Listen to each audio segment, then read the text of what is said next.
The judge was reviewing his sworn statement claiming she fabricated the pregnancy for financial gain when the courtroom doors swung open.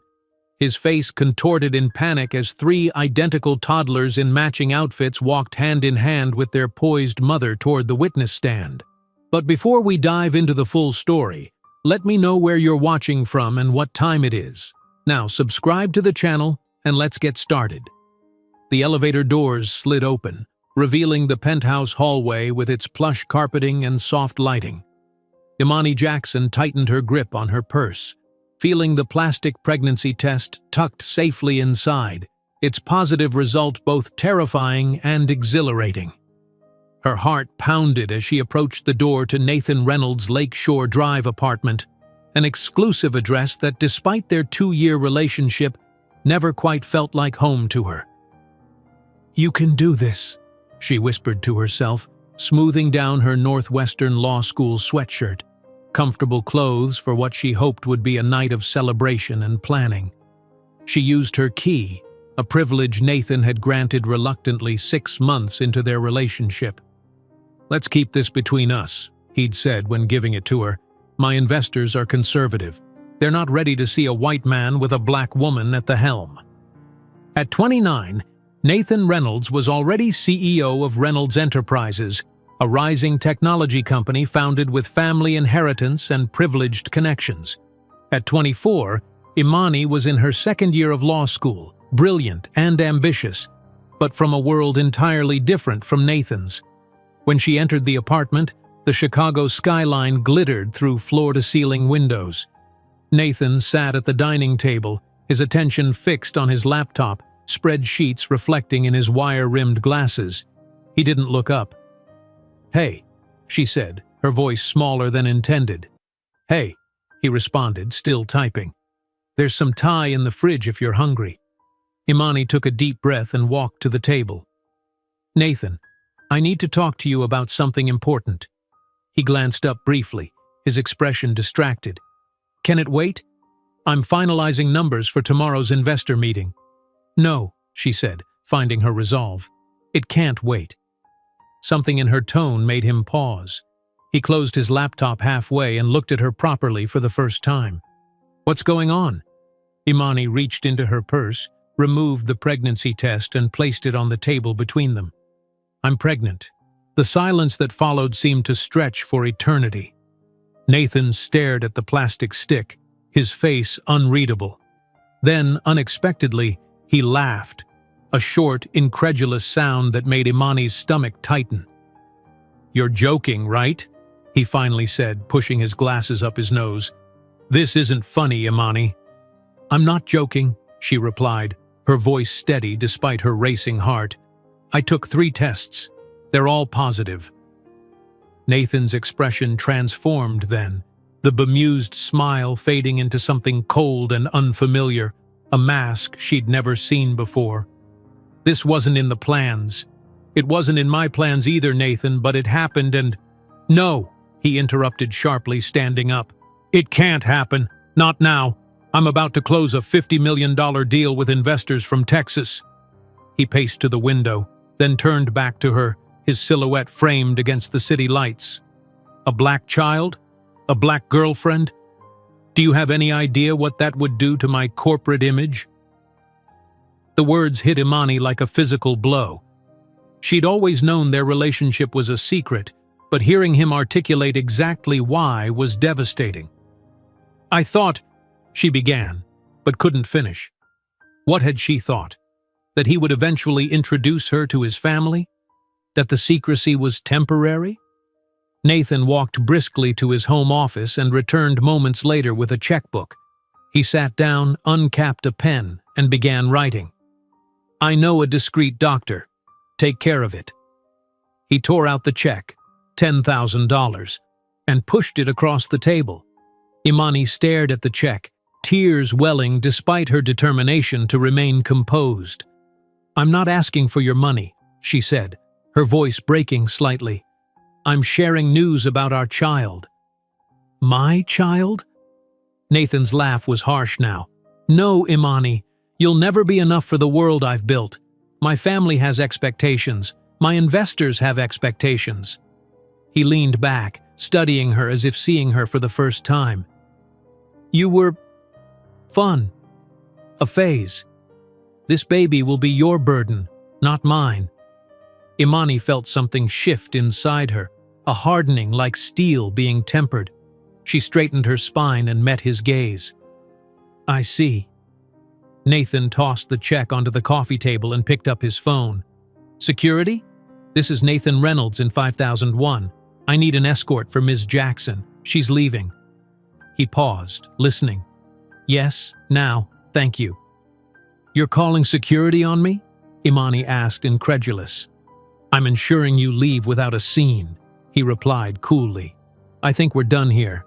Minutes later, a security guard, professional and apologetic, stood in the doorway. Nathan gathered Imani's few belongings from the bedroom and handed them to her in a shopping bag. "If you try anything," he said quietly as she passed him, "I have the best lawyers in Chicago. You haven't even finished law school yet. Don't test me." The elevator ride down was a blur, the security guard maintaining a respectful distance. Outside, the January wind cut through Imani's thin jacket, but she barely felt it. Numbness had settled over her like a protective shield. In her tiny Englewood apartment, a world away from Lakeshore Drive, she sat on her second-hand couch, still clutching the shopping bag. The check remained in her purse, untouched. She could barely afford this apartment on her part-time legal assistant salary, and the thought of adding a baby's expenses was overwhelming. But something in her refused to use Nathan's money, refused to validate his attempt to erase their child. 3 days later, alone in her apartment, Imani watched NBC Chicago announce the engagement of Nathan Reynolds to Catherine Sinclair, daughter of Senator Robert Sinclair. The reporter gushed about America's golden couple and how Catherine would be the perfect partner for the image of the expanding company. Imani turned off the TV, her hand instinctively moving to her still flat stomach. She had tried calling Nathan twice, only to discover he had blocked her number. That morning, she'd received a legal notice warning her against any contact attempts. The following week brought another shock. At her first prenatal appointment, the ultrasound technician's eyes widened. "Ms. Jackson," she said carefully, "I'm seeing multiple heartbeats here, 3 to be precise. You're carrying identical triplets." Sitting in the sterile exam room, paper gown crinkling beneath her, Imani began to cry, not from despair, but from fierce determination. Triplets. 3 babies who would need everything she could give them and more. The months that followed tested her beyond anything she could have imagined. Rejected by Nathan, who had effectively erased her from his life, Imani fought to survive.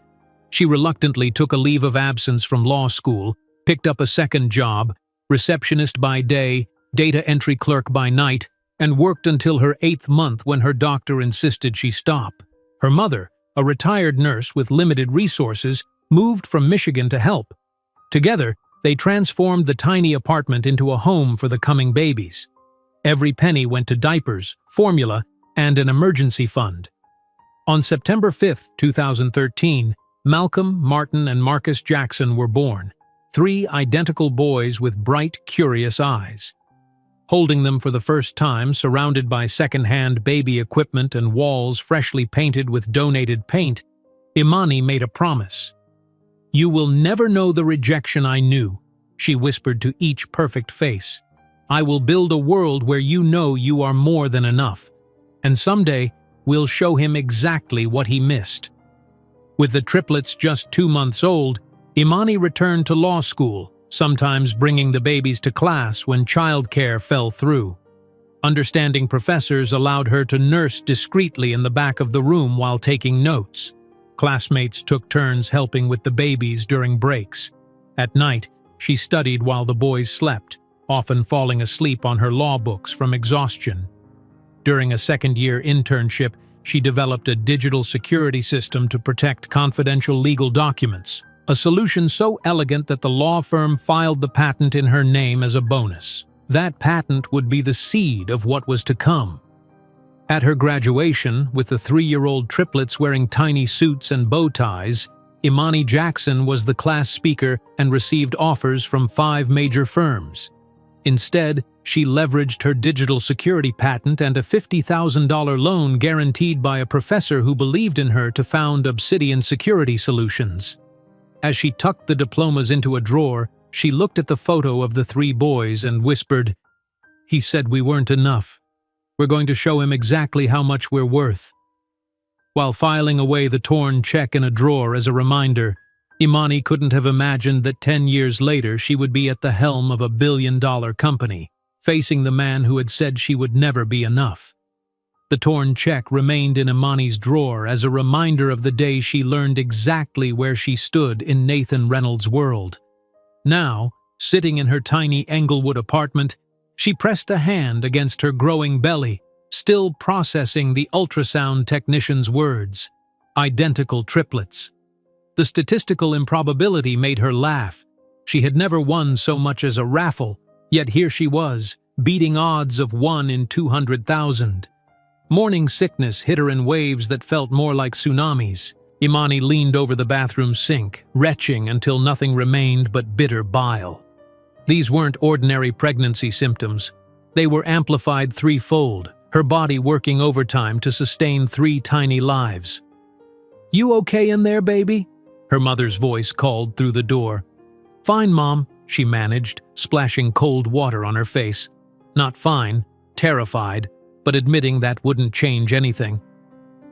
Later that morning, Imani sat at her kitchen table, really just a folding card table with mismatched chairs, calculating her budget for the 10th time that week. Rent, $650. Utilities, roughly $100. Food, stretching $200 monthly. The numbers never balanced, especially when she added the column for baby essentials. "We need to be realistic," her mother said, setting down a cup of ginger tea. Gloria Jackson had arrived from Detroit 3 days after Imani called with the news, carrying 2 suitcases and a lifetime of nursing experience. At 62, she should have been enjoying retirement. Instead, she was preparing to help raise triplets in a 1-bedroom apartment. "I've been looking at cribs," Imani said, showing her mother listings on her laptop. "Even second-hand, they're $100 each, and we need 3. Gloria squeezed her daughter's shoulder. "We'll manage, always have." The next evening, Imani sat at her data entry job, fingers flying across the keyboard, entering legal documents into a database. Her eyes burned from staring at the screen for 8 hours after her day job as a receptionist. Her back ached, her ankles were swollen, and she was only 16 weeks along. How would she manage at 30 weeks? At 35? She entered the last document and checked the time. Midnight. Another 6-hour shift completed. The night supervisor nodded as she gathered her things. He never questioned why a pregnant law student was working 2 jobs. He didn't need to. At home, Imani found her mother had painted one wall of the bedroom a soft yellow. "I got it from the hardware store's mistake section," Gloria explained. $5 for the gallon. Together, they stood in the quiet room, imagining it filled with 3 cribs, 3 babies, 3 of everything. Imani's law books were already stacked in the living room, making space for what was to come. "Nathan would have bought designer cribs," Imani said softly, "probably imported from Italy. And they wouldn't hold those babies any better than the ones we'll find," Gloria replied firmly.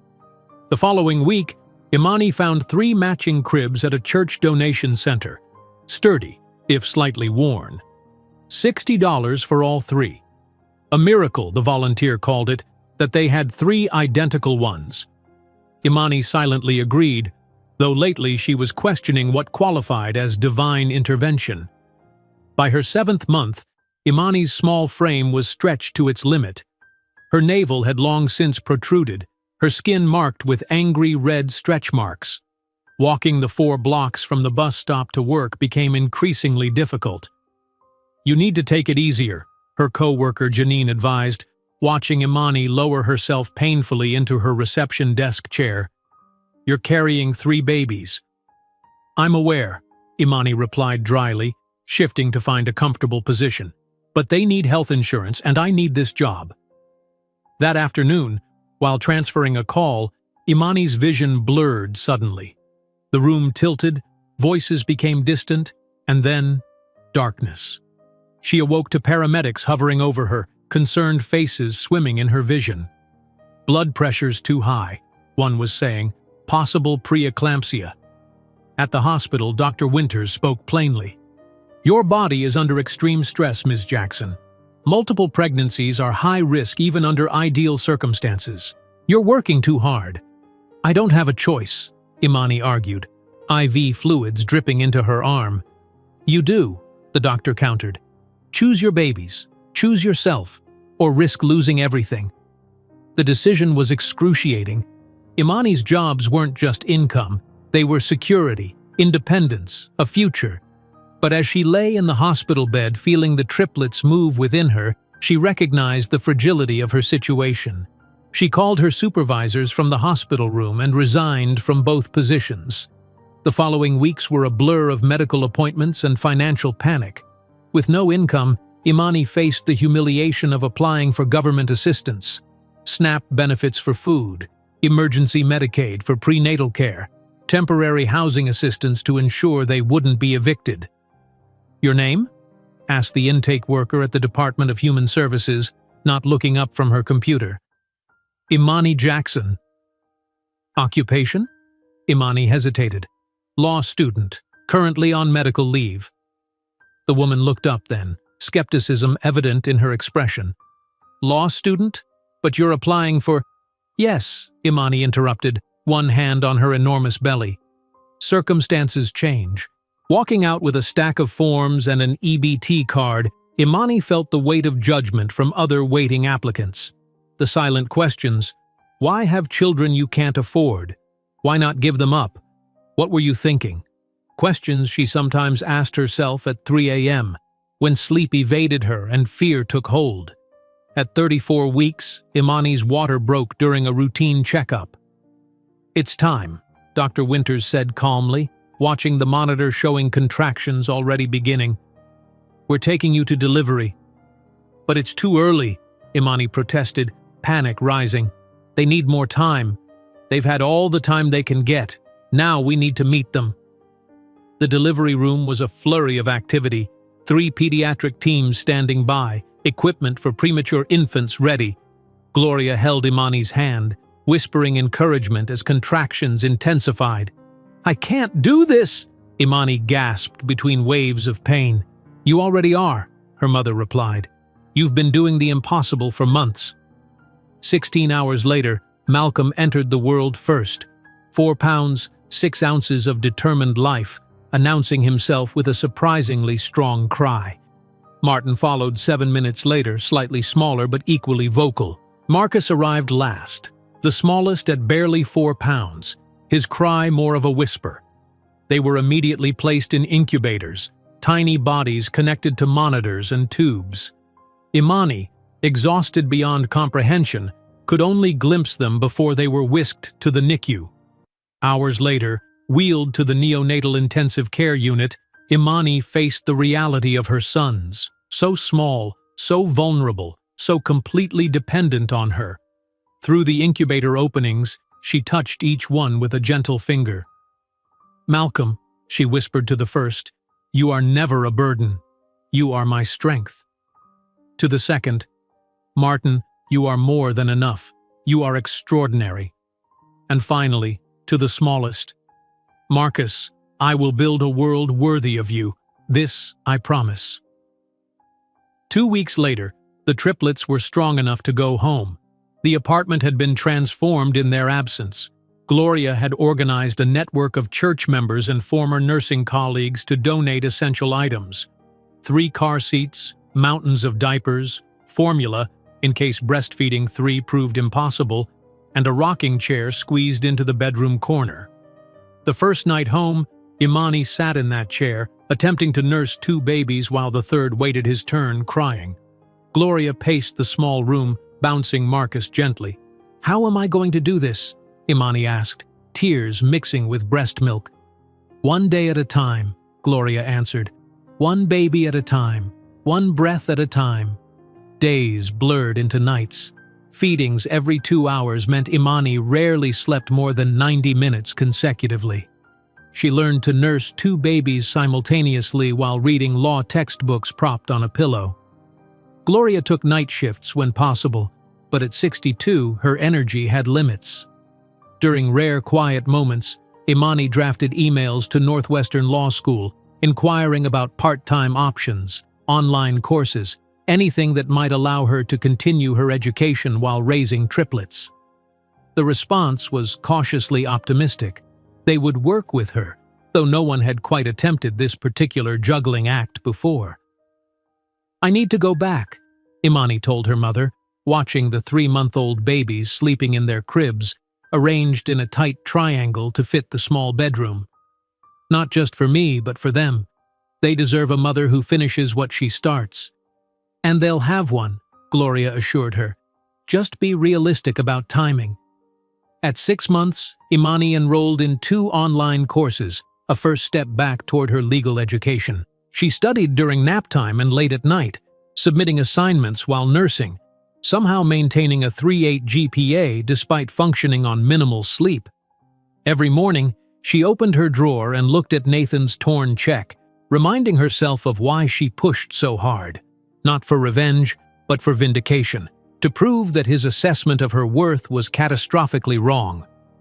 With only $257 in her bank account and 3 infants depending on her, Imani could scarcely imagine that one day her sons would grow up in penthouses and her name would appear on lists of America's most powerful women.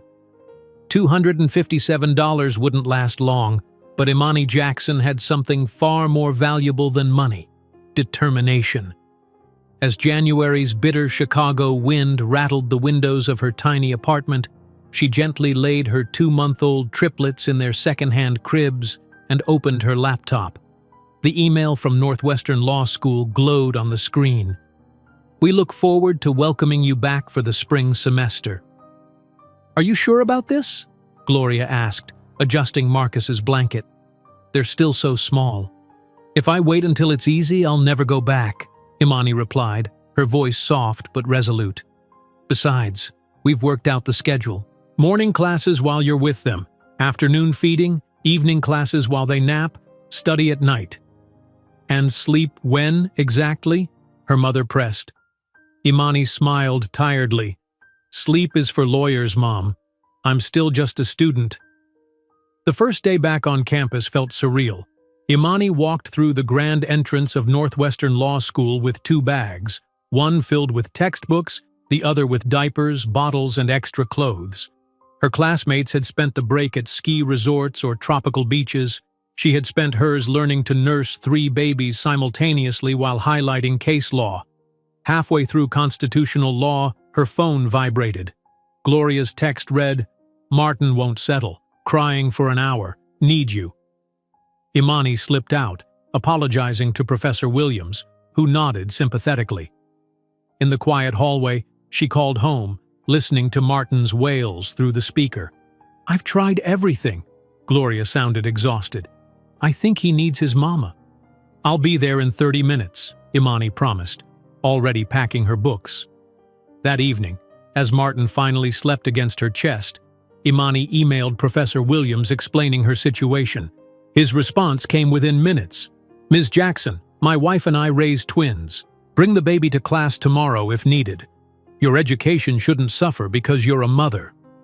The next day, Martin accompanied her to constitutional law, sleeping peacefully in a sling across her chest. When he stirred during a discussion on the 14th Amendment, Professor Williams simply raised his voice slightly and continued. "Gentlemen," he addressed several male students who exchanged uncomfortable glances, "if this disturbs you, I suggest you reconsider your future careers in family law." Not all professors were so understanding. Professor Harrington's scowl was immediate when Malcolm began fussing during criminal procedure the following week. "Ms. Jackson," he interrupted his own lecture, "your maternal status doesn't grant you special privileges. Please step outside until you can return without disruption." Red-faced, Imani gathered her things while Malcolm's cries intensified. Outside in the hallway, she fought back tears of frustration as she paced with the wailing infant. A hand touched her shoulder. Lisa Chen, a quiet classmate, stood holding Imani's forgotten notebook. "I'll take notes for you," she offered. "And I'm free Thursday nights if you ever need help studying." That simple offer became a lifeline. By February, a small group of classmates had formed an informal support network. They created a study group that met at Imani's apartment, bringing takeout and taking turns holding babies while discussing tort law. Some had younger siblings. Others simply enjoyed the break from law school intensity. For Imani, it meant precious hours of collaborative learning that would have been impossible alone. Sleep became a luxury Imani could rarely afford. Most nights followed the same pattern. Babies fed and settled by 11, studying until 2 or 3 in the morning, then precious sleep until the first cry at around 5. She learned to function on 4 disjointed hours, caffeine becoming as essential as air. One night, highlighting cases for property law, Imani's eyes grew impossibly heavy. She adjusted her position on the couch, thinking 5 minutes of rest might help. When she opened her eyes again, morning light streamed through the window, and Gloria stood over her with Marcus in arms. "You were so deep asleep I couldn't bear to wake you," her mother said. "I handled the 4 a.m. feeding." Imani bolted upright. "My property brief is due at 9. The next 45 minutes were a blur of typing, nursing Malcolm simultaneously, and gulping lukewarm coffee. She submitted the brief 3 minutes before deadline, then collapsed back onto the couch. "I can't keep doing this," she whispered, eyes closed. "Then don't," Gloria replied simply. "No one would blame you for taking more time off." Imani's eyes snapped open. "That's not an option." The spring semester became summer. Summer became fall. The triplets grew from fragile newborns to chunky babies with distinct personalities. Malcolm, the observer, watching everything with intense focus. Martin, vocal and demanding, always the first to cry and last to settle. Marcus, the peacekeeper, content to play alone but reaching for his brothers when they were near. By their first birthday, Imani had completed another full semester with a 3.7 GPA, slightly lower than her pre-motherhood average, but miraculous given the circumstances. More importantly, she'd secured a coveted internship at Goldstein & Palmer, a prestigious firm specializing in corporate law. The interview had been a test of confidence. When asked about the 7-month gap in her resume, Imani had looked the senior partner directly in the eyes. "I generated 3 lives and maintained my legal studies. I call that extreme time management." Her internship at Goldstein & Palmer introduced her to the world of corporate security issues. During her second week, while organizing case files, Imani noticed how vulnerable the firm's document storage system was. Anyone with basic access could potentially view confidential information across cases. "Has anyone considered encryption by client rather than by case?" she asked the IT manager during a training session. He blinked at her. "That would require complete system reorganization. But it would prevent cross-contamination of confidential information," she persisted. "What if a single employee could only access files for clients they're directly working with?" Night after night, while the triplets slept, Imani sketched ideas for a more secure document management system. She built flowcharts, researched encryption methods, and created a prototype using free software tools. When Martin woke crying at 2 a.m., she would nurse him while typing one-handed, determination outweighing exhaustion. 3 weeks later, she requested a meeting with Jacob Goldstein, the founding partner. Nervous but prepared, she presented her security solution. "This system prevents 99% of conventional data breaches," she explained, clicking through her presentation. "It uses client-specific encryption keys and multi-factor authentication tied to user roles." The room fell silent when she finished. Jacob Goldstein removed his glasses, cleaning them thoughtfully. "Ms. Jackson," he finally said, "how long have you been developing this?" "About 3 weeks, sir, mostly between midnight and 3 a.m. He laughed, genuinely surprised. While raising triplets and attending law school full-time? Yes, sir. Impressive doesn't begin to cover it. He closed her folder. We want to patent this system, Ms. Jackson, in your name. The firm will handle the filing costs, and you'll retain ownership with a licensing agreement for our use. The patent certificate arrived 6 months later, framed by the firm as a gift. Imani hung it in the living room of the slightly larger apartment they'd been able to afford after her internship converted to a paid position. By the triplets' 3rd birthday, Imani was preparing for her final year of law school. The boys wore tiny suits with colorful bow ties to her class speaker election, sitting remarkably well-behaved in the auditorium as she accepted the honor. "Mama talk!" Marcus called out, clapping enthusiastically as she took the podium for a brief acceptance speech. Graduation day arrived in a flurry of black gowns and spring flowers. Imani, sleep-deprived from final exams but radiating pride, accepted her diploma while the triplets watched from Gloria's lap, now active 3-year-olds barely contained by their matching outfits. "Jackson, Imani," the dean announced, graduating with honors. As she moved the tassel on her cap, 5 envelopes waited in her bag, job offers from top firms who had observed her remarkable journey and recognized her exceptional abilities despite, or perhaps because of, the challenges she'd overcome. That evening, after the triplets were finally asleep, Imani sat at her small kitchen table examining the framed patent certificate. Her security system design had garnered attention beyond Goldstein and Palmer, with several firms inquiring about licensing. An idea began to form, audacious, perhaps impossible, but compelling. Instead of joining an established firm, what if she leveraged her patent to create something new, something entirely hers? She looked at the photograph of her 3 sleeping boys, then at the torn check still preserved in its frame as a reminder. "He said we weren't enough," she whispered. "Let's show him exactly what we're worth." While recruiters from the biggest law firms awaited her answer, Imani was already visualizing the Obsidian Security Solutions logo atop a Chicago skyscraper, not knowing that in just 7 years, her vision would become reality. While recruiters from prestigious law firms left increasingly urgent voicemails, Imani stared at the patent certificate hanging on her wall, the elegant calligraphy declaring her the inventor of a revolutionary digital security protocol seemed to whisper possibilities she'd never dared consider before motherhood. "What if," she murmured, the triplets sleeping soundly in the next room after their 3rd birthday celebration. Her mother had gone to bed hours ago, leaving Imani alone with her thoughts and a half-empty cup of cold coffee. In May of 2016, Imani signed the lease on a tiny office space in a weathered building on Chicago's South Side.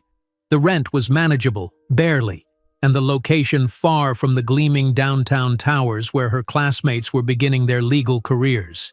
But it was hers. "What do you think, boys?"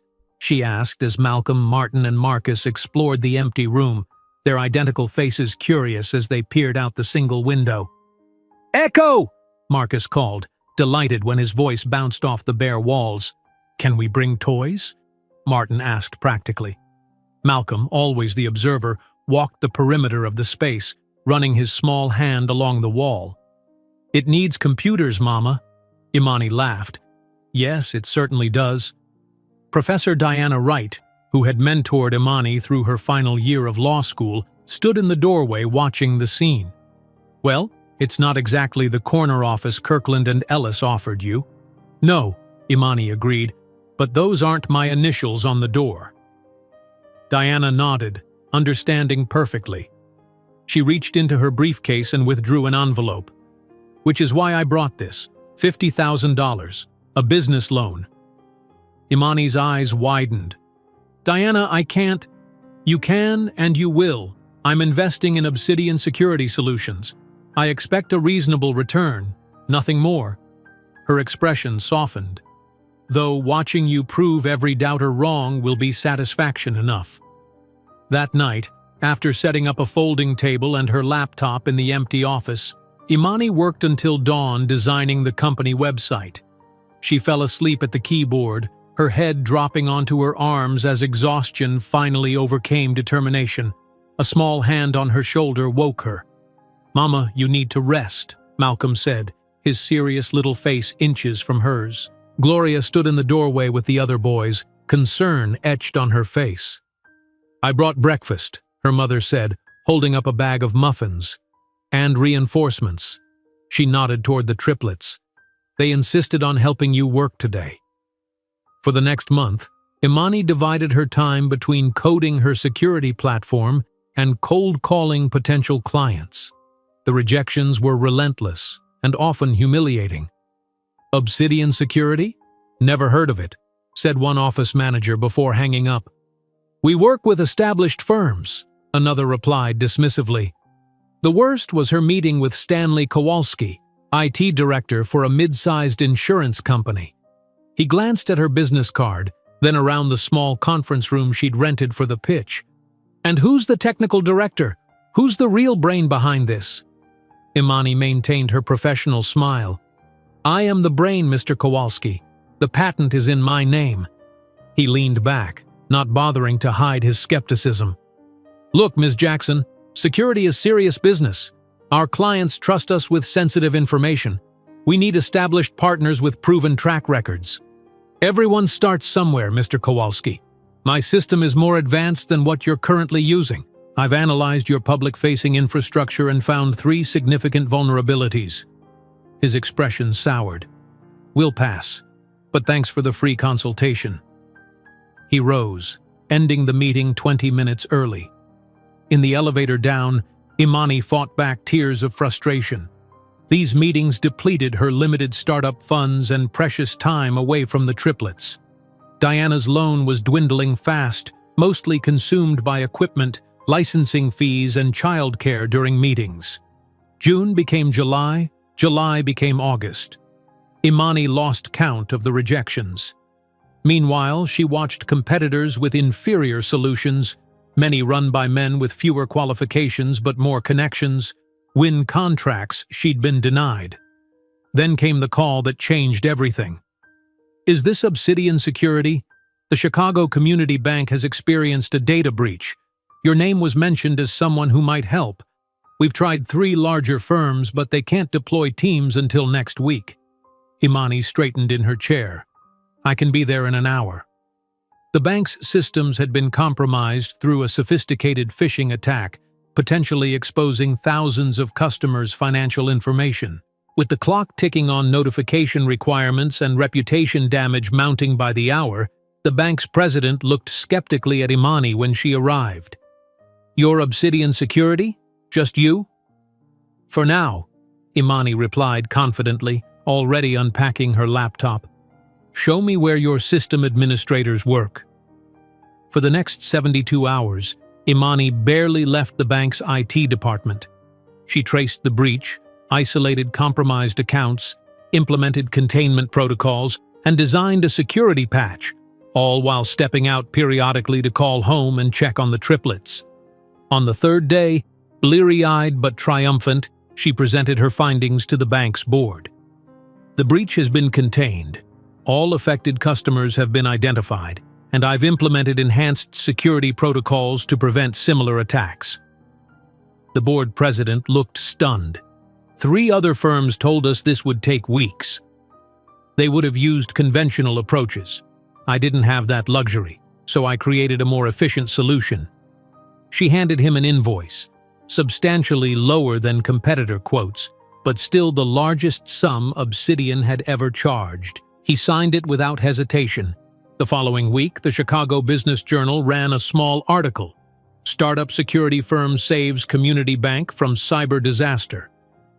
The phone began ringing more frequently. As Obsidian slowly gained traction, the triplets continued developing their remarkable abilities. At 5 years old, they were reading at a 3rd-grade level, with Malcolm showing particular aptitude for mathematics and programming. "We'd like to evaluate your sons for our gifted program," said the administrator at Lakeside Academy, one of Chicago's most prestigious private schools. "Their preschool teacher sent us some remarkable work samples." The evaluation confirmed what Imani already knew. Her boys were exceptional.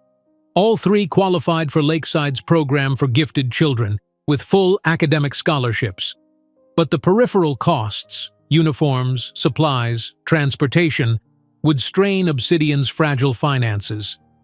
That night, Imani calculated and recalculated her budget at the kitchen table. The choice seemed impossible. Hire the programmer she desperately needed to expand Obsidian, or provide her children with an education that would nurture their extraordinary potential. "Why so serious, Mama?" Malcolm asked, climbing onto her lap and studying her spreadsheet. "Just figuring out how to make everything work, sweetheart." He pointed to a line of numbers. "These don't add up right." Imani checked his correction and laughed. He was right.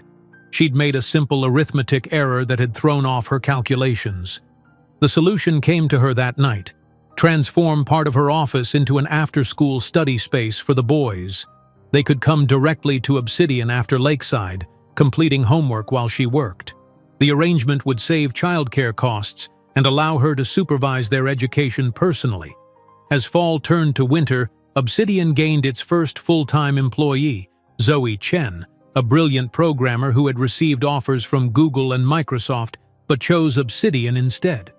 "Those places are full of guys who think like each other," she told Imani during her interview. "I'd rather help build something new with someone who thinks differently." 5-year-old Malcolm, sitting quietly in the makeshift study corner, looked up from his tablet. "Mama, I think there's a problem with your encryption algorithm. This line is causing the delay." Imani and Zoe exchanged glances, then examined his screen.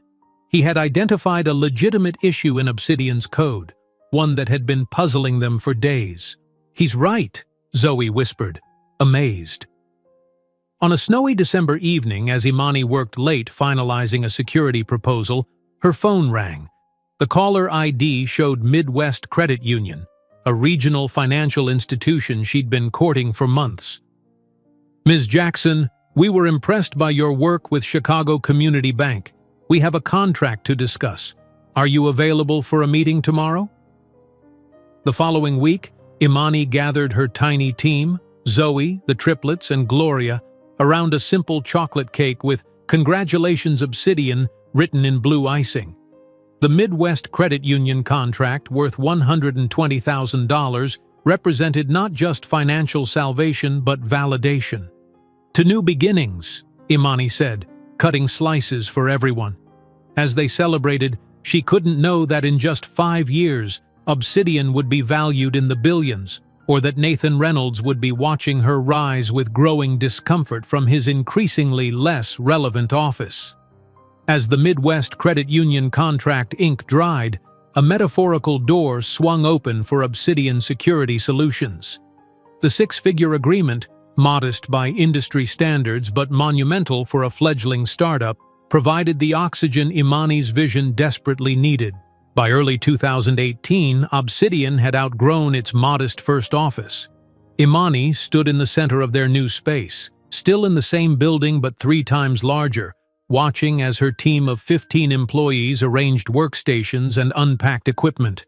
The steady hum of conversation filled the room with purpose. "Team meeting in 5 minutes," she announced, straightening her blazer, a department store purchase on sale, but professional enough for client meetings. Unlike her law school classmates at major firms who already wore designer labels, Imani reinvested nearly every dollar back into Obsidian, prioritizing growth over appearance. The contrast between Obsidian's culture and traditional corporate environments became starkly apparent during client meetings downtown. During one such meeting at Meridian Financial, Imani noticed the subtle double takes when she introduced herself as CEO, the skeptical glances exchanged between executives, the slightly condescending tone when technical questions were directed to Jamal, her male project manager, rather than to her. "Actually," she would interject smoothly, "I developed the encryption protocol we're discussing. I'd be happy to explain the technical specifications." These small assertions of authority became routine, as did proving her competence repeatedly in spaces where it would have been automatically assumed for others. Back at Obsidian's offices, Imani implemented workplace policies that reflected her values and experiences. The former break room had been transformed into a bright, cheerful space where employees could bring children when childcare arrangements fell through. A programmer worked at a standing desk while his 4-year-old daughter colored quietly nearby. Another analyst reviewed code with her infant sleeping in a carrier on her chest. "This is highly irregular," commented Charles Bennett, the newly hired financial director, watching the scene with raised eyebrows. "So is expecting professionals to pretend they don't have families," Imani replied. "We hire people, Charles, not disembodied brains. Their full humanity comes with them to work, including their responsibilities as parents." The investment in her team's well-being paid dividends in loyalty and productivity. While competitors struggled with turnover rates exceeding 30%, Obsidian's remained below 5%. The company attracted talented individuals often overlooked by traditional firms, like Jamal Washington. "Your resume is impressive," Imani said during his interview, "but there's a 2-year gap here." Jamal's shoulders tensed. "I was incarcerated. Juvenile offense that should have been sealed but follows me everywhere." He started gathering his papers, clearly expecting the interview to end. "That wasn't a rejection," Imani clarified. "I'm curious about what you learned during that time." He looked up, surprised. "How to code. The facility had a basic computer lab. I taught myself JavaScript, then Python. By the time I got out, I could build websites better than most professionals." Imani nodded. "Second chances aren't charity, they're strategy. People with something to prove work harder." Charles argued against the hire later. "He's a security risk in a security company." "He made a mistake at 16, Imani countered. "He's paid his debt, and his technical skills are exceptional. We're hiring him." The triplets, now 7, thrived at Lakeside Academy. Each afternoon, the school bus dropped them at Obsidian's building, where they headed straight to the designated study area Imani had created. Though identical in appearance, their diverging interests became increasingly apparent. Malcolm gravitated toward the programming department, observing coding sessions with intense focus. Martin often charmed international clients, surprising everyone by conversing in fluent Mandarin with a Chinese investor. Marcus spent hours in the small hardware lab Obsidian had established, fascinated by the physical components of security systems. Tech Forward magazine featured Obsidian in a profile titled "The Quiet Revolution: How Obsidian is Redefining Corporate Culture." The article highlighted Imani's unconventional leadership approach and the company's remarkable diversity: 60% women and 70% people of color, statistics unheard of in the technology sector. The exposure brought both opportunity and scrutiny. Larger competitors began monitoring Obsidian more closely, occasionally attempting to poach key employees with inflated salary offers. Imani countered not with matching compensation, but with equity shares and work-life balance that larger firms couldn't match. At Lakeside Academy's parent presentation night, Imani sat in the auditorium wearing her best dress, still off the rack but carefully tailored to fit her petite frame. Gloria sat beside her, beaming with pride as Malcolm took the stage. "Today I'll demonstrate an encryption algorithm I developed," Malcolm announced confidently to the assembled parents and teachers. At 7 years old, he stood on a step stool to reach the microphone, yet spoke with the clarity of someone much older. The audience watched in astonishment as he explained concepts many adults struggled to grasp, illustrating his points with simple analogies that made complex cryptography accessible. When he finished, the applause was thunderous. "Your son is extraordinary," whispered a father sitting nearby, the CEO of a marketing firm. "All 3 of them are. You must be incredibly proud." "I am," Imani replied simply, watching as Martin and Marcus joined their brother on stage for questions. That summer, an opportunity arose that would transform Obsidian's trajectory. Threat Analytics, a small startup specializing in predictive security threats, approached Imani about a potential acquisition. Their technology complemented Obsidian's perfectly, but their founders wanted to move on to other ventures.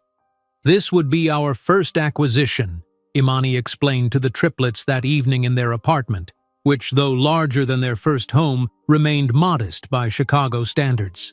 It means Obsidian would grow bigger, but also take on more responsibility. Like adoption? Asked Marcus thoughtfully. Imani smiled. That's a good analogy. We'd be adopting their technology and their clients. Will it cost a lot of money? Malcolm inquired, always practical about finances. Yes, but it's an investment, like your education at Lakeside. Martin, who had been quietly listening, asked the most insightful question. Will it make you happy, Mama? The question gave Imani pause. I think it will make me proud of what we're building together. The acquisition negotiations lasted 6 weeks, with Imani handling most details personally. The night before the final signing, she barely slept, reviewing documents until dawn, questioning whether she was overreaching. In the morning, fortified by coffee and determination, she signed the papers, making threat analytics part of Obsidian Security Solutions, her first major corporate acquisition. The team celebrated that evening, gathering for pizza and sparkling cider in the office. They had become a family of sorts, bound by shared purpose and mutual respect. With the acquisition successfully completed, Imani finally allowed herself one significant personal upgrade: a spacious 3-bedroom apartment in a safer neighborhood with good lighting for the boys to study. Though still modest compared to what the company could now afford, it represented progress, tangible evidence of their journey. She converted one bedroom into a home office, allowing her to work while supervising the triplets' increasingly advanced studies. Often, she would look up from her computer to find Malcolm debugging code, Martin translating a French novel, and Marcus sketching engineering designs, each lost in their unique passions yet connected by the secure environment she had created. In September 2018, a Forbes reporter reached out to Imani. We're doing a feature on emerging security firms, and Obsidian keeps coming up in our research. Would you be available for an interview for our Companies to Watch series? Imani accepted, scheduling the interview for the following week. As she prepared, selecting her most professional outfit and rehearsing answers to anticipated questions, she couldn't have known the significance of this seemingly routine media opportunity. What had begun as a struggle for survival was transforming into an empire, and as Imani prepared for her first national interview, Nathan Reynolds casually flipped through Forbes magazine, unaware that the name soon to leap from its pages would be that of the woman he had dismissed as insufficient. Nathan Reynolds absently flipped through the latest Forbes magazine in his corner office, scanning articles about market disruptions and emerging technologies. His attention snagged on a headline near the back pages: Security Startups to Watch. He nearly turned the page when a name stopped him cold: Imani Jackson, founder and CEO of Obsidian Security Solutions. The photo showed a woman he barely recognized, poised, confident, immaculately dressed in a tailored suit, standing before a sleek office backdrop. Gone was the law student in worn jeans who had once shared his bed. This woman looked like she belonged in the boardrooms he frequented. 3 identical young boys stood beside her, their resemblance to him unmistakable to anyone who knew where to look. His coffee cup froze halfway to his lips as he read about Obsidian's revolutionary approach to digital security and its meteoric rise under Jackson's leadership. The article mentioned her background: Northwestern Law Honors graduate, single mother of triplets, but nothing about him. He was completely absent from her success story. Across town, Imani's phone hadn't stopped ringing since the Forbes profile hit newsstands. The modest feature, originally slated for the magazine's middle section, had been moved to a more prominent position after the editor was impressed during his interview with her. Obsidian Security? How may I direct your call? Her new receptionist sounded overwhelmed. Yes, another venture capital inquiry. I'll add it to the list. Imani glanced at the growing stack of messages on her desk. The Forbes exposure had created a frenzy of interest, investors eager to get in early on what they suddenly recognized as a rising star, potential clients who previously wouldn't return her calls, even television programs requesting interviews. Ms. Jackson, Morgan Stanley is online too. Their chief security officer wants to discuss implementing Obsidian protocols across their network. The opportunity was exactly what Obsidian needed, but Imani knew rapid growth required careful navigation. The following morning, she convened a meeting with potential investors in Obsidian's conference room, still modest by corporate standards but professionally appointed. "We appreciate your interest," Imani stated calmly to the three venture capitalists seated across from her. "However, I need to be clear about our terms. I maintain 51% ownership. That's non-negotiable." The lead investor, a silver-haired man whose firm had backed some of the decade's most successful startups, leaned forward. "That's unusual for a Series A round. Most founders accept dilution as the cost of capital." "Most founders aren't me." Imani smiled pleasantly, but her eyes remained firm. "Obsidian's vision requires consistent leadership. I've built this company while raising 3 children and completing law school. I didn't do all that to hand over control at the first opportunity." After a tense negotiation, they reached an agreement. $20 million in funding for 30% equity, with Imani retaining clear majority control. The capital would fuel Obsidian's next phase of growth while preserving the company's unique culture and mission. The investment proved timely when, just weeks later, the world changed overnight. As the COVID-19 pandemic forced businesses into remote operations, demand for secure digital systems exploded. Companies that had delayed cybersecurity upgrades suddenly faced urgent vulnerabilities with employees working from home networks. "We need to pivot. Now." Imani addressed her team via emergency video conference. 50 faces populated her screen. Obsidian had grown rapidly in the months since the Forbes feature. "Every client will need enhanced remote security protocols. I want solutions ready by the end of the week." Within 72 hours, Imani had converted Obsidian to entirely remote operations and developed a comprehensive security package for businesses struggling with the transition. While competitors scrambled to adapt, Obsidian was already deploying solutions. At home, Imani converted their dining room into Command Central, multiple monitors displaying project timelines and client systems. The triplets, now 8 years old, adapted to online learning with remarkable ease, often providing technical support to their overwhelmed teachers. "Mr. Peterson, you need to enable participants to share screens," Martin explained patiently to his third-grade teacher during a class Zoom call. "Click the security button at the bottom." "Thank you, Martin," the teacher replied, amazed at the child's technological fluency. During an international security conference held virtually, Martin further demonstrated his extraordinary abilities. As Imani participated in a panel discussion, technical difficulties arose with a Japanese participant whose translator had lost connection. "I can translate, Mama," Martin offered during the break, sitting beside her at the dining table. The conference organizers, initially skeptical, were astonished as the 8-year-old accurately translated complex technical concepts between English and Japanese, enabling the discussion to continue seamlessly. The pandemic that devastated many businesses became an accelerant for Obsidian. By the summer of 2020, the company had tripled its client base and doubled its workforce, all operating remotely with Imani's innovative management approach. The first major crisis under this new paradigm came when Atlantic National Bank, one of Obsidian's largest clients, detected an active security breach. Imani coordinated the response from her dining room, directing teams across 3 time zones while simultaneously supervising the triplets' online learning in the next room. "Malcolm, help your brothers with their assignment. I need 30 minutes uninterrupted," she called, before turning back to her emergency response team. "Isolate the compromised servers and implement Protocol Kestrel. I want hourly updates." After 48 intense hours, Obsidian not only contained the breach but implemented enhanced protections that prevented similar vulnerabilities across all their client systems.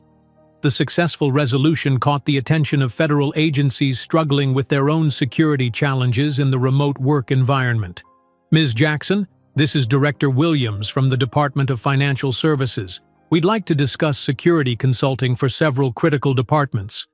By autumn, Obsidian had secured contracts with 3 government agencies, establishing the company as a trusted security partner for both private and public sectors, an extraordinary achievement for a firm not yet 5 years old. The triplets continued to flourish despite the pandemic's challenges.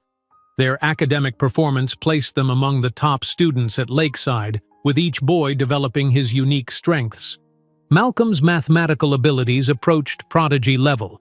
Martin now spoke 4 languages fluently, and Marcus had begun designing simple robotics projects that impressed even Obsidian's senior engineers. On a snowy December evening, as Imani reviewed quarterly projections, her intercom buzzed. "Ms. Jackson, executives from Megatech are requesting a virtual meeting, tomorrow if possible." Megatech, a technology conglomerate valued at over $100 billion, had been watching Obsidian's rise with interest. The next day, their acquisition team made their intention clear. $500 million, stated their lead negotiator without preamble. "You've built something impressive, Ms. Jackson. We want to integrate Obsidian's security protocols into the Megatech ecosystem." Imani listened carefully to their presentation, asking pointed questions about how Obsidian would be positioned within their corporate structure, what would happen to her team, and how the company's culture would be preserved. "Your offer is generous," she acknowledged when they finished. "But Obsidian isn't for sale. We're just getting started." The executives looked genuinely surprised. Few entrepreneurs turn down half-billion-dollar acquisitions. "Perhaps you should take time to consider. This opportunity may not come again." "I don't need time," Imani replied confidently. "Obsidian's independent vision is non-negotiable, but we're open to partnership discussions if you're interested in licensing our technology." That evening, Imani celebrated the triplets' 8th birthday with a simple party at home, chocolate cake, modest gifts, and a video call with Gloria, who had temporarily relocated to Michigan during the pandemic to care for an ailing sister. The contrast between the day's events, refusing $500 million in the morning, blowing out birthday candles with her sons in the evening, struck Imani as surreal yet perfectly aligned with her values. Success meant nothing if it didn't serve the family she had fought so hard to raise. As she tucked the boys into bed, her phone rang with an unfamiliar number. "Ms. Jackson, I'm Catherine Winters from Technology Today. We're compiling our annual list of the 50 most influential women in technology, and your name keeps coming up in our research." The magazine that Nathan Reynolds kept on his desk now contained the profile of the woman he had rejected, and as his own company faced mounting challenges, he couldn't imagine that their paths would cross again at the industry's most important event of the year. The magazine cover featuring Imani Jackson as one of 50 most influential women in technology created ripples throughout the industry. What had begun as a small profile in Forbes had evolved into consistent media attention as Obsidian Security Solutions continued its remarkable ascent.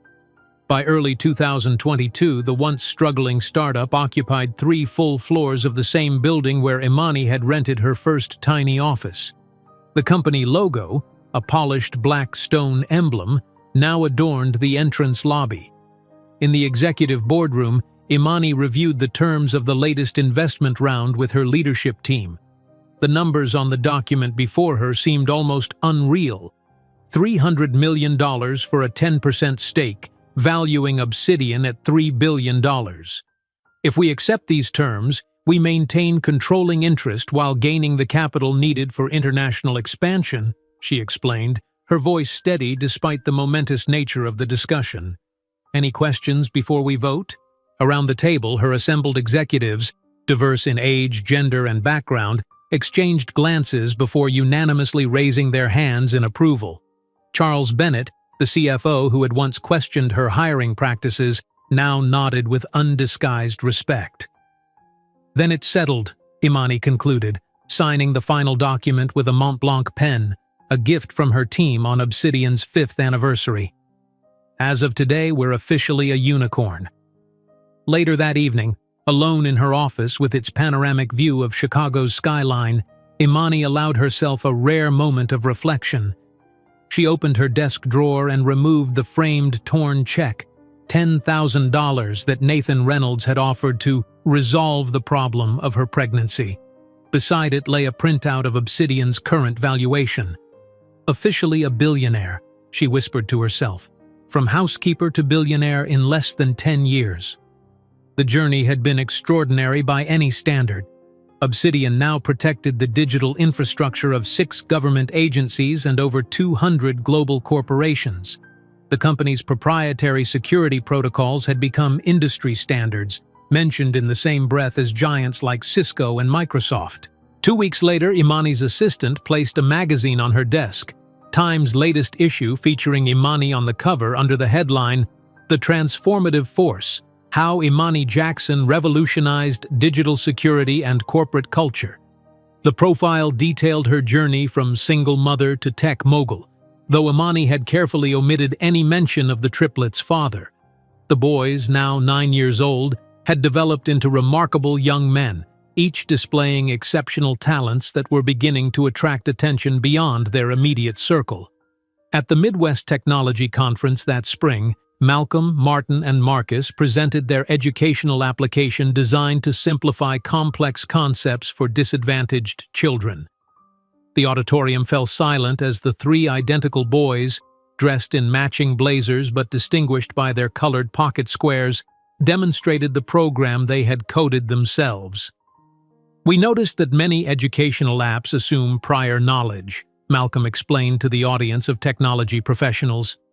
"We've simplified programming concepts so 7-year-olds can understand basic coding logic regardless of their background." Martin continued seamlessly. "The app automatically translates into 12 languages, detecting the user's preferred language settings.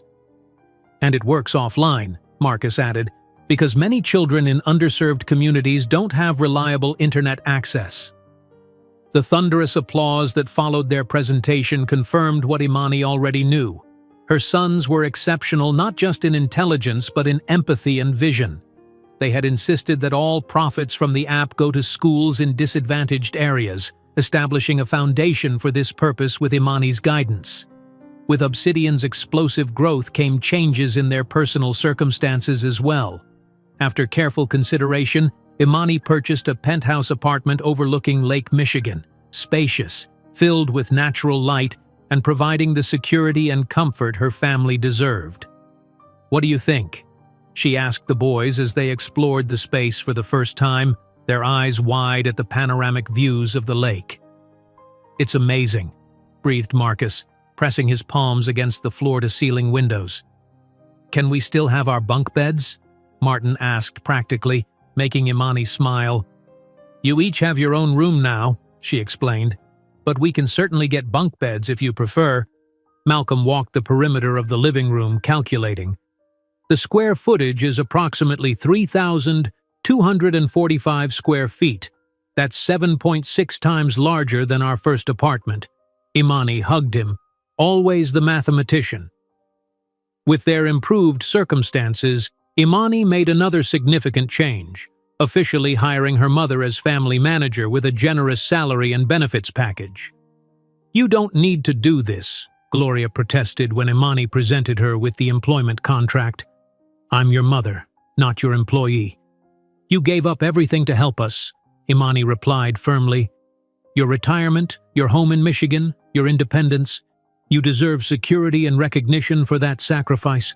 Please, Mom, let me do this for you." Gloria relented, accepting not just the position but the implicit acknowledgement of her essential role in Obsidian's success story. Without her support during those early years, none of what followed would have been possible.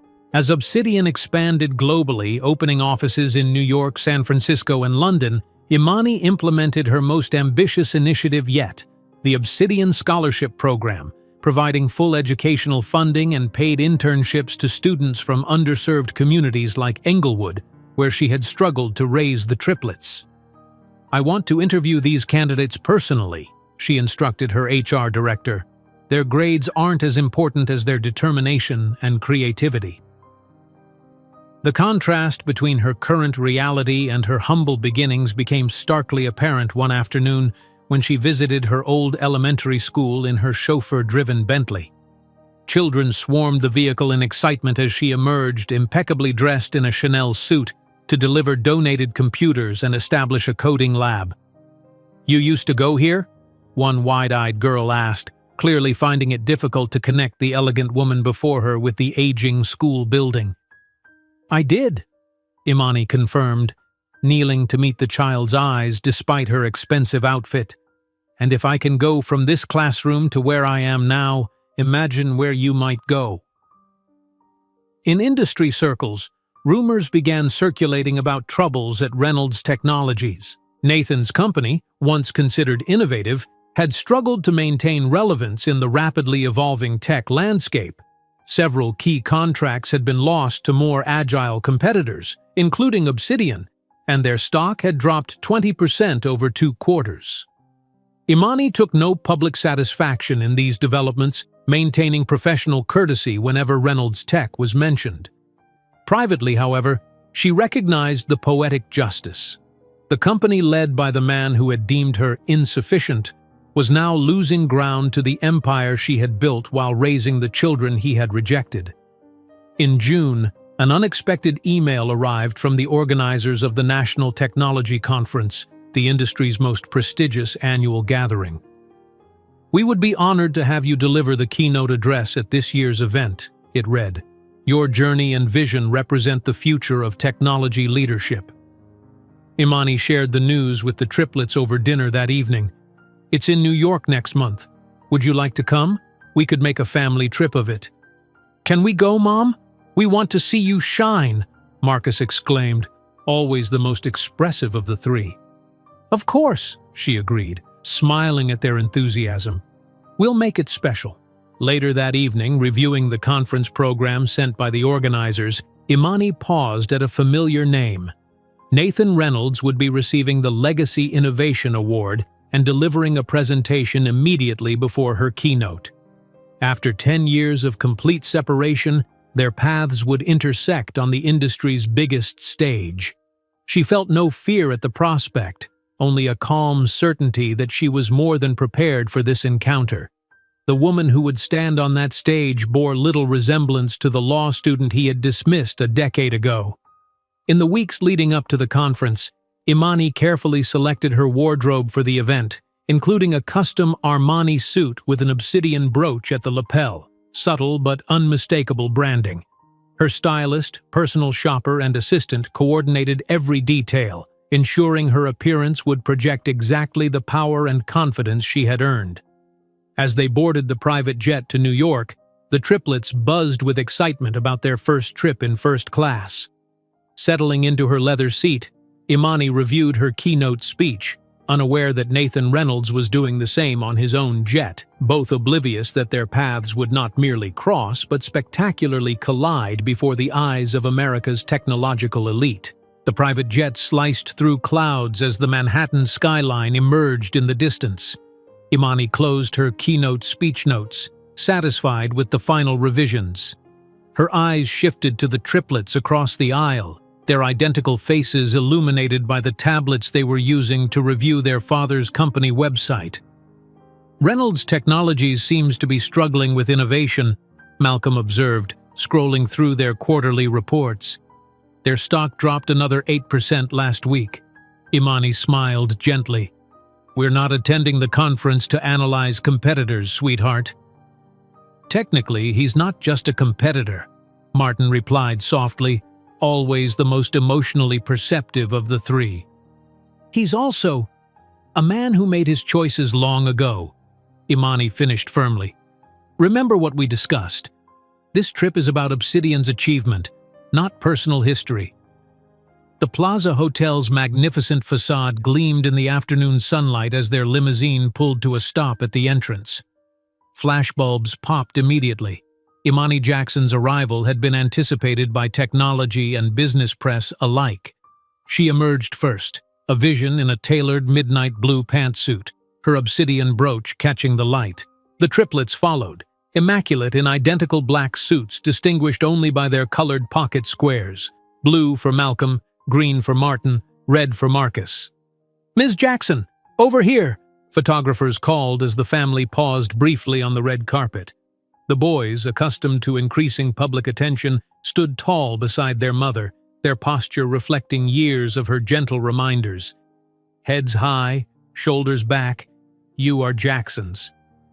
In the hotel's opulent lobby, Imani was immediately approached by the conference coordinator, a harried woman with an earpiece and tablet. "Ms. Jackson, we're so honored to have you. I need to update you on a programming change." She swiped through her schedule. "Your keynote will now directly follow Mr. Reynolds' Legacy Innovation Acceptance speech." Imani's expression remained neutral despite the deliberate scheduling. "I see. Thank you for informing me." As they proceeded toward the elevator, Imani caught sight of a familiar figure across the lobby. Nathan Reynolds stood surrounded by executives, gesturing as he spoke. 10 years had added subtle lines around his eyes and silver threads at his temples, but he remained unmistakably the man who had once told her she would never be enough. "Is that him?" whispered Marcus, following her momentary gaze. Imani gently guided her sons toward the elevator. "Yes, we'll likely see him at the conference tomorrow." The presidential suite on the 30th floor offered breathtaking views of Central Park. While the boys explored the luxurious space with exclamations of delight, Imani stood at the window, mentally preparing for tomorrow's inevitable encounter. Morning arrived with a flurry of activity, her stylist ensuring every hair was perfect, her assistant confirming final schedule details. The triplets dressed in their formal attire, serious about their role as representatives of Obsidian. The grand ballroom of the plaza was transformed for the conference, with stadium seating facing a central stage adorned with screens displaying the event's theme, "Shaping Tomorrow's Technology Today." Imani and the triplets were escorted to reserved front-row seats as the conference director welcomed the audience. From her prime position, Imani observed Nathan taking his seat in the speaker preparation area. He appeared confident but tense, periodically checking his phone and adjusting his tie. The restless gestures revealed pressure beneath the polished exterior. When his name was announced, Nathan strode to the podium with practiced ease. "Thank you for this tremendous honor," he began, his voice echoing through the sound system. "Reynolds Technologies has always believed in the power of legacy innovation." As he spoke about overcoming market challenges and adapting to changing landscapes, Imani noted the careful wording that transformed recent struggles into strategic pivots. She recognized the technique.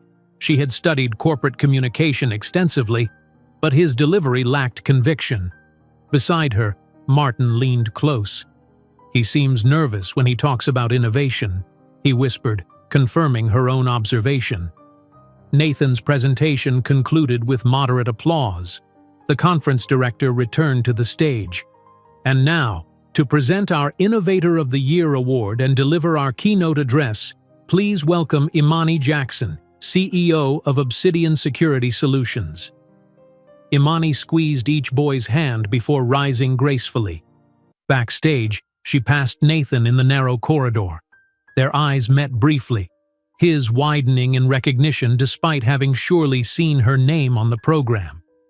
"Imani," he said, clearly attempting casual professionalism.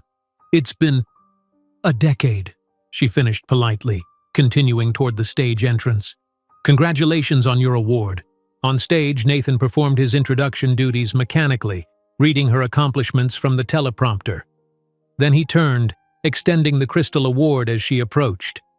In that moment, his gaze shifted beyond her to the front row, where 3 identical boys sat watching intently. The recognition was instantaneous, a physical shock that registered across his features. The award slipped from his fingers, crashing against the microphone with an ear-splitting feedback screech that echoed through the ballroom. Imani smoothly retrieved the award while Nathan stood frozen, his complexion alternating between ghostly pale and flushed red. His lips moved, forming words only she could hear. Are they mine?" She met his gaze steadily, her voice low enough to avoid the microphones. No, they are mine, exclusively mine. Turning to the audience with perfect composure, Imani delivered her keynote address, a brilliant analysis of security challenges in an interconnected world. Her confident presence commanded attention, while Nathan retreated to the back of the stage, visibly shaken. In conclusion, she stated as her presentation reached its final minutes, "True security comes not from isolation, but from building resilient systems that adapt to challenges rather than breaking under pressure.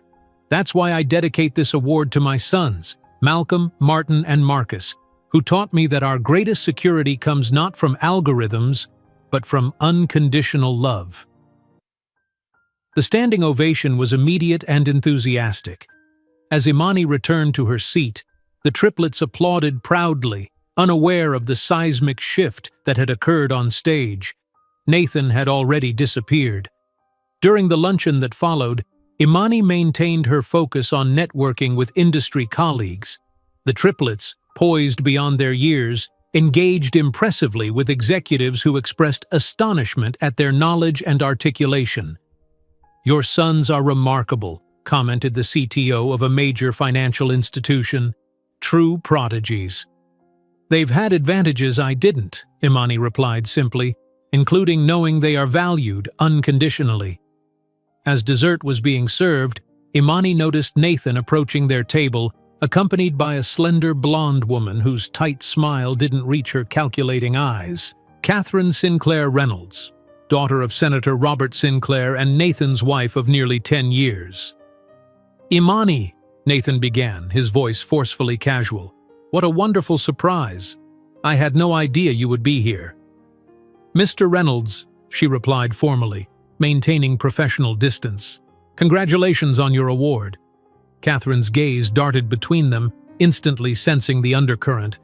"You know each other?" "We attended the same university," Imani explained smoothly, offering nothing more.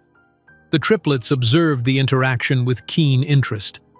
Malcolm, always the most perceptive, studied Nathan's face with analytical precision, clearly noting the similarities no one was acknowledging. "These are your sons?" Nathan asked, his voice betraying nervous tension despite his attempt at casual inquiry. "They're impressive." "Yes, they are," Imani confirmed, pride evident in her tone. "Malcolm is our mathematics prodigy. He developed an encryption algorithm we now use in our core software. Martin speaks Mandarin, Arabic, French, and Russian fluently at 10 years old. And Marcus recently won the National Science Award for his water filtration system for underserved regions." Nathan swallowed visibly, clearly calculating dates in his head. "They seem extraordinary." "They are," Imani affirmed. "Boys, this is Mr. Reynolds, a colleague from the technology sector." All three boys extended their hands simultaneously, looking directly into Nathan's eyes with the same intensity he recognized from his own reflection. "Your company is developing the new security system for the Federal Reserve, correct?" Malcolm inquired politely. "I read about vulnerabilities in the Reynolds Protocol in the Journal of Cybersecurity last month. Fascinating problem." "The vulnerabilities?" Nathan stammered. "Yes, we published a theoretical paper on it last month," Malcolm continued casually. "Mom said we should share knowledge to improve security for everyone. The MIT professor who co-signed with us said we were the youngest contributors in the publication's history." Catherine tugged at Nathan's arm, clearly uncomfortable. "Darling, we should greet the Harringtons before they leave." But Nathan seemed unable to move, transfixed by the three faces that could have been his sons, that were biologically his sons, but in every other respect, complete strangers to him. "Perhaps we could talk privately," he suggested to Imani, his voice low. "I'm not sure what we would have to discuss after 10 years, Imani replied, her tone calm but firm. "My sons and I have an early flight to Chicago tomorrow." "Your sons?" Nathan murmured, quiet enough that only Imani could hear. "They're mine too." Imani looked directly into his eyes. "You made it very clear they would be my burden, not yours. Your exact words, if memory serves. And I've never been one to waste words or time on settled matters. A photographer from the Wall Street Journal approached their table. What an incredible moment! The CEOs of the two most innovative technology companies. May I take a photo? Before they could respond, Malcolm spoke up. Our mother should be photographed with her sons. We are Obsidian's future, after all. Of course, the photographer agreed. Mr. Reynolds, would you join Ms. Jackson and her sons? A historic photo. The flash captured the image that would appear on the business section's cover the next day. Nathan Reynolds, face tense and pale, beside radiant Imani Jackson, surrounded by three identical boys whose faces revealed an undeniable resemblance to the man beside them. When the photo was taken, Marcus looked at Nathan and asked innocently, "Are you all right, Mr. Reynolds? You look like you've seen a ghost." "Are you all right, Mr. Reynolds? You look like you've seen a ghost." Marcus's innocent question hung in the air as the photographer moved away, leaving behind a wake of uncomfortable silence. The grand ballroom of the Plaza Hotel buzzed with conversation around them, but at their table, time seemed suspended. Nathan's complexion had shifted from ashen to flushed, his knuckles white as he gripped the back of an empty chair for support. Catherine's eyes narrowed, darting between her husband and the three boys. "Nathan," she said, her socialite smile fixed firmly in place though her voice had acquired a brittle edge, "we should circulate." "In a moment," he replied absently, still staring at the triplets with undisguised fascination. "Imani, I had no idea. They're remarkable." "Thank you," Imani replied evenly, straightening Malcolm's tie with practiced ease. "We should prepare for the evening panel. Boys, finish your dessert, please." "Actually," Nathan persisted, pulling out the empty chair and sitting uninvited at their table, "I'd love to hear more about your work, Malcolm. The encryption algorithm you mentioned, it sounds revolutionary." Catherine remained standing, her discomfort increasingly evident. "I'll go speak with the Harringtons," she announced to no one in particular before walking away with measured steps. Malcolm, always analytical, studied Nathan's face with open curiosity. "Our modification to the standard RSA protocol increases processing efficiency by 27% while maintaining security integrity. We published the paper in the International Journal of Cryptography last month." "We?" Nathan echoed. "My brothers and I," Malcolm clarified, "though I did the mathematical proofs." "I translated the paper into Mandarin and Arabic," Martin added. "Research should be accessible globally." "And I designed the visual models," Marcus contributed. "Complex concepts need clear visualization." Nathan leaned forward, captivated. "At 10 years old? That's extraordinary. Your mother must be..." "A brilliant teacher and mentor," Malcolm finished, glancing at Imani with evident admiration. Imani sipped her water, maintaining composed dignity despite the surreal nature of the interaction. 10 years of imagining this moment hadn't prepared her for the reality. Nathan, looking at her sons with hunger in his eyes, suddenly interested in what he had once dismissed as a burden. "Have you always been interested in mathematics, Malcolm?" Nathan asked, his tone almost desperate in its eagerness. "Since I was 3, Malcolm replied. "Mom gave me logic puzzles to keep me occupied while she studied for law exams." Nathan flinched almost imperceptibly at the reminder of when the boys were 3, when he was celebrating his 2nd anniversary with Catherine, completely disconnected from their existence.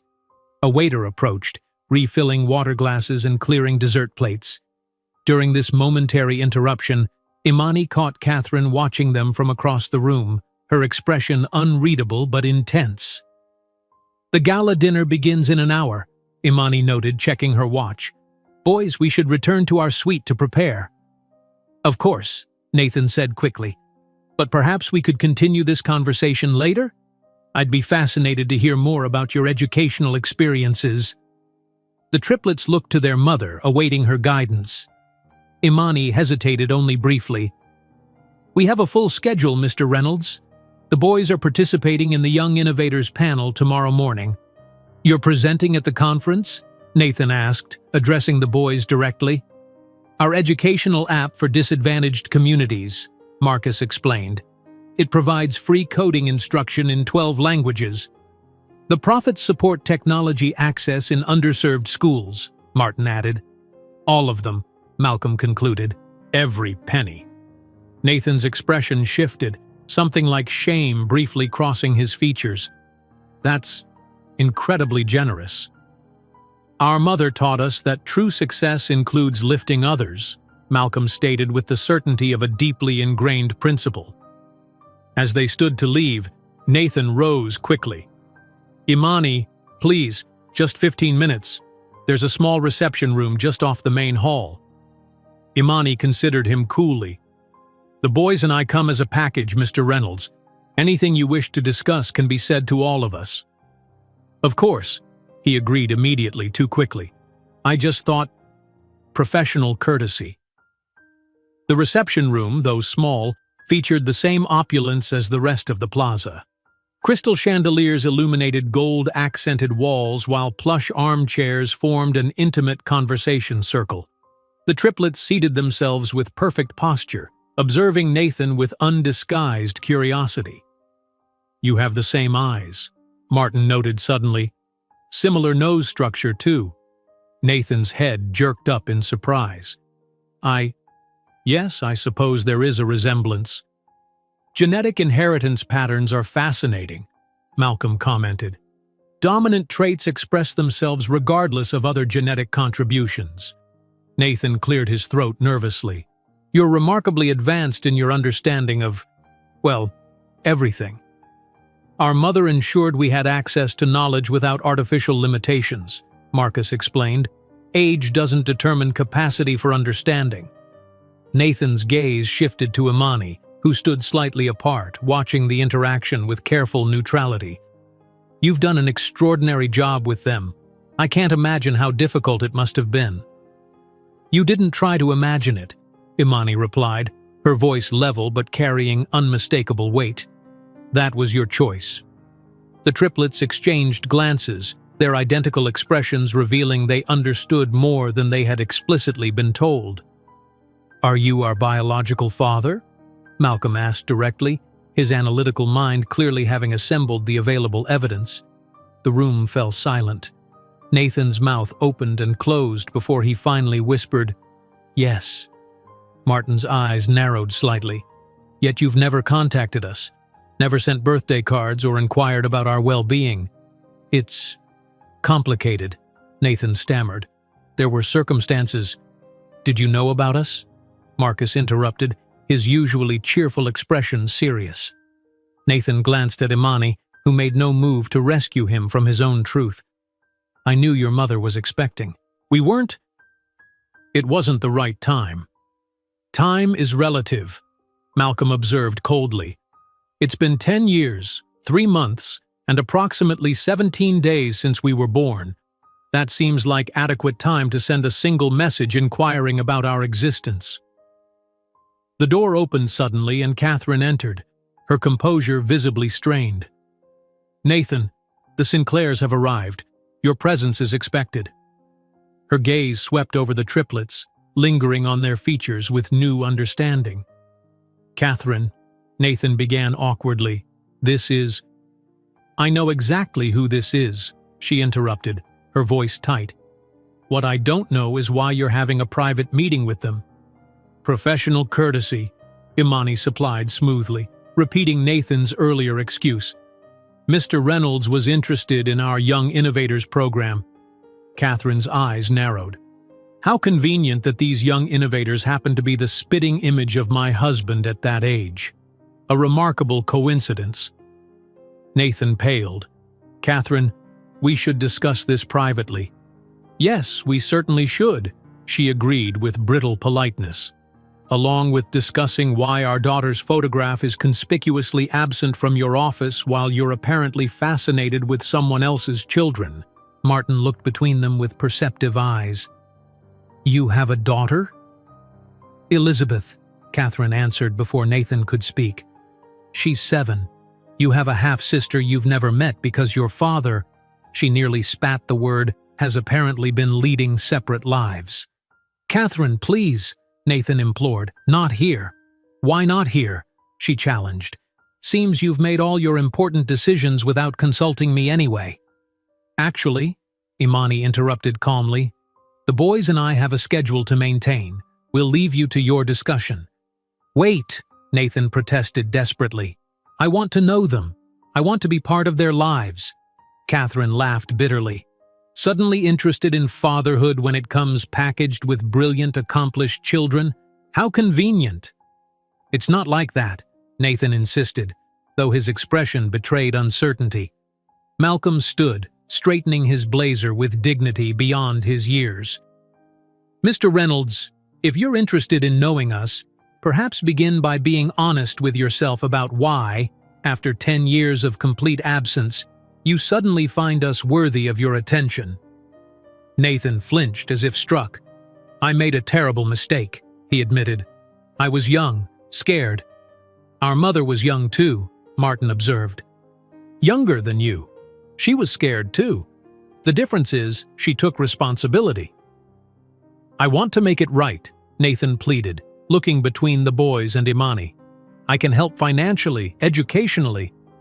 "We're on full academic scholarships at Lakeside Academy," Marcus informed him, "and our mother's company is valued at $3.2 billion. I don't think we need financial assistance." Catherine's eyebrows rose at this information, her gaze reassessing Imani with new calculation. "By the way," Malcolm added with calm precision, "my mother is pregnant with our second child. The stress of this situation wouldn't be good for her." Catherine's face drained of color. "You're pregnant?" "No," Imani clarified immediately. "I'm not." Malcolm looked directly at Nathan. "But you said earlier today that your wife is pregnant with your second child, that the stress wouldn't be good for her, so we should keep this meeting discreet." He tilted his head slightly. Was that not accurate? While the photographer's flash immortalized the stunned expressions around the table, Imani realized the confrontation she had anticipated for a decade was unfolding in ways she could never have scripted, orchestrated not by her long-imagined retribution, but by the brilliant, perceptive sons who were her true vindication. The silence in the reception room crystallized around Malcolm's words. Catherine's face, already pale, now drained of its remaining color as she turned toward her husband. "You told them I'm pregnant?" Her voice trembled. "Before telling our families? Before we even confirmed with the doctor?" Nathan's mouth opened and closed, finding no escape route from the truth his son had unwittingly exposed. "Catherine, I can explain—" "You've explained enough," she interrupted, gathering her composure with visible effort. "Apparently, you discuss our private matters with strangers while keeping their existence secret from me for a decade." She turned to Imani with surprising dignity. "Congratulations on your award, Ms. Jackson. Your sons are extraordinary."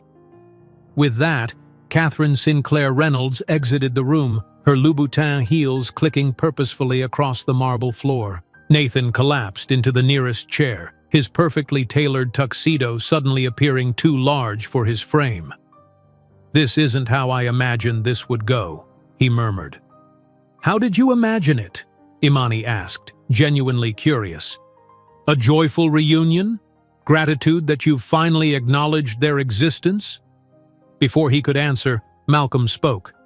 "The photograph taken earlier will likely appear in tomorrow's business publications. Based on our physical resemblance to you, people will draw conclusions. The mathematical probability of 3 unrelated children bearing such striking similarity to you is approximately 1 in 7 billion, Martin added clinically. "Plus, your reaction was pretty obvious," Marcus concluded. "You looked like you might pass out when you saw us." Nathan ran a hand through his carefully styled hair, disrupting its perfection. "What happens now?" Imani checked her watch. "Now, we attend the gala dinner as scheduled. My sons and I have an early flight tomorrow. You should probably find your wife." "That's it?" Nathan asked incredulously. 10 years and we just walk away?" "That was your choice," Imani reminded him. 10 years ago and every day since. As they left the reception room, the triplets walked ahead, conversing quietly among themselves. Nathan caught Imani's arm gently. "Please," he whispered, "I need to talk to you, to explain." "We have nothing to discuss," she replied, removing her arm from his grasp. "I'll be at your suite at 8 tomorrow morning," he insisted. "Before your flight." Imani met his gaze steadily. "That's your choice, but I suggest you focus on saving your marriage first." The following morning dawned clear and bright over Manhattan, sunlight streaming through the presidential suite's windows. Imani had been awake since 5, reviewing news alerts on her phone. As predicted, the photograph had already gone viral in technology and business circles. While no publication made explicit accusations, the side-by-side image of Nathan with 3 boys who looked remarkably like him prompted speculation. "Mom?" Malcolm's voice came from the doorway of her bedroom. Martin and Marcus stood beside him, already dressed for travel. "We need to talk about Mr. Reynolds." Imani patted the bed beside her. "Come sit." As the boys arranged themselves around her, she took a deep breath. "I've never lied to you about your father, but I haven't told you everything either. I wanted to protect you from feeling rejected." "He rejected us before we were born," Malcolm stated with his characteristic directness. "When you told him you were pregnant." "Yes," Imani confirmed. "He made it very clear that you would be, in his words, my burden, not his." "Did you try to contact him after we were born?" Martin asked. "I did once," Imani admitted, "when you were 2 months old. He had his lawyer send a cease and desist letter threatening legal action if I persisted." The boys processed this information silently. "Why didn't you tell us the whole truth?" Marcus finally asked. "Because his rejection was about him, not you," Imani explained gently. "I didn't want you to ever question your worth because of his choices." A knock at the suite door interrupted their conversation. Imani glanced at the clock. 8 exactly. "That's probably him," she said. "You don't have to see him if you don't want to." "We want to," all 3 responded simultaneously. When Imani opened the door, Nathan stood alone in the hallway. His designer suit was wrinkled, his eyes red-rimmed from apparent sleeplessness. Gone was the polished CEO from yesterday's conference. In his place stood a man confronting the consequences of his choices. "May I come in?" he asked quietly. Imani stepped aside, leading him to the suite's sitting area where the triplets waited, seated together on a sofa with perfect posture. "Did your wife return to your room last night?" Martin asked immediately, his emotional intelligence detecting the answer in Nathan's disheveled appearance. "No," Nathan admitted. "She took a late flight back to Chicago." "I'm sorry," Martin said, surprising everyone with his genuine sympathy. Nathan sank into an armchair across from the boys. "I've spent the night thinking about everything, about the choices I made 10 years ago." He looked directly at Imani. "I was wrong. Terribly, unforgivably wrong." "Why come forward now?" Malcolm asked, getting straight to the heart of the matter. "You've known about us for 10 years. Nathan sighed heavily. "The honest answer isn't flattering. When I saw you yesterday, how brilliant, articulate, and accomplished you are, I realized what I'd thrown away. I want to be part of your lives now. So if we were struggling in school or had developmental challenges, you wouldn't be here," Malcolm pressed. Nathan flinched. I don't know. Probably not," he admitted reluctantly. "I've never been good at handling challenges. Unlike our mother," Marcus observed, "who handled the challenge of raising 3 children alone while building a billion-dollar company. I know I don't deserve a place in your lives," Nathan said quietly, "but I'd like the chance to earn one." Imani, who had remained silent, finally spoke. "What exactly are you proposing, Nathan? Secret weekend visits? Clandestine relationships while you maintain your public image with Catherine and Elizabeth?" "I'll tell Catherine everything," he promised. "I'll acknowledge the boys publicly." "And how will that affect your daughter?" Imani challenged. Elizabeth deserves better than to learn she has 3 half-brothers through media speculation. Nathan had no immediate response. Malcolm stood, his brothers following suit. "Mr. Reynolds, we appreciate your honesty today, but we've had a mother who has given us everything: love, security, education, values. We don't need a father who only wants us when we're successful." "But I could help with connections, opportunities," Nathan began desperately. "Mom is CEO of a company worth $3.2 billion, Malcolm reminded him calmly.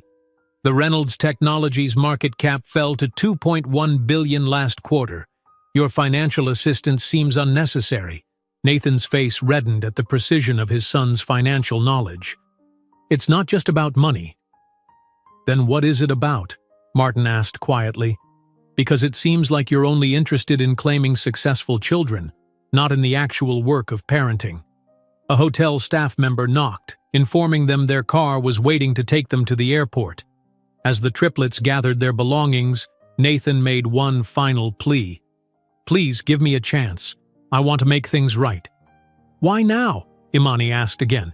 "After 10 years, why suddenly want to be a father?" "Because look at them," Nathan exclaimed, gesturing toward the boys. "They're brilliant, talented, extraordinary." "Ah," Imani nodded slowly.